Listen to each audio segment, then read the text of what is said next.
Καλημέρα, είμαι η Αριάδνη. Σήμερα είναι Τετάρτη 18 Φεβρουαρίου 2026 και αυτά είναι τα νέα της ημέρας από το Συνεργατικό Σχήμα Ασφαλιστικών Διαμεσολαβητών Πάνορμος. Ξεκινάμε με τη Τράπεζα της Ελλάδος, η οποία δημοσίευσε καταλόγους υποψηφίων και οδηγίες για τις προσεχείς εξετάσεις πιστοποίησης ασφαλιστικών διαμεσολαβητών στην Αθήνα. Οι εξετάσεις για την απόκτηση πιστοποιητικού επαγγελματικών γνώσεων θα διεξαχθούν το Σάββατο 28 Φεβρουαρίου και την Κυριακή 1η Μαρτίου 2026.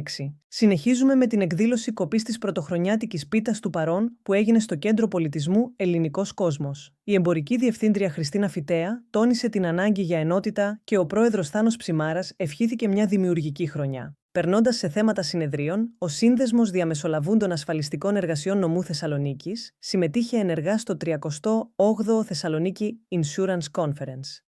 Τα μέλη του Διοικητικού Συμβουλίου παρακολούθησαν συνεδρίες και αντάλλαξαν απόψεις με επαγγελματίες του κλάδου, αναδεικνύοντας τη σημασία της συλλογικής δράσης και της τεχνολογίας για τον ασφαλιστικό χώρο. Εν τω μεταξύ, η Mega Corporate Insurance μετονομάζεται σε Nuvia Insurance Brokers, σηματοδοτώντας μια νέα αυτόνομη πορεία. Η εταιρεία, με μακρά εμπειρία στις εταιρικές ασφαλίσεις και τη διαχείριση κινδύνων, συνεχίζει να προσφέρει εξειδικευμένες λύσεις με το ίδιο έμπειρο προσωπικό σε ανεξάρτητο πλέον πλαίσιο. Σε διεθνή νέα, η Ινδία απελευθέρωσε πλήρως τις άμεσες ξένες επενδύσεις στην ασφαλιστική της αγορά με νέο νόμο.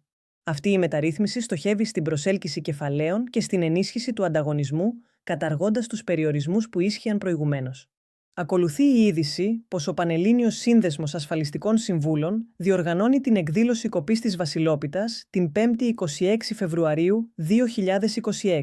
Η εκδήλωση γίνεται στο Πολιτιστικό Κέντρο Μελίνα Μερκούρη και αποτελεί ευκαιρία για την ενίσχυση των δεσμών της κοινότητας. Στο φινάλε της ενημέρωσης, η MDRT Ελλάδος διοργάνωσε ένα επιτυχημένο Power Table με μεγάλη συμμετοχή.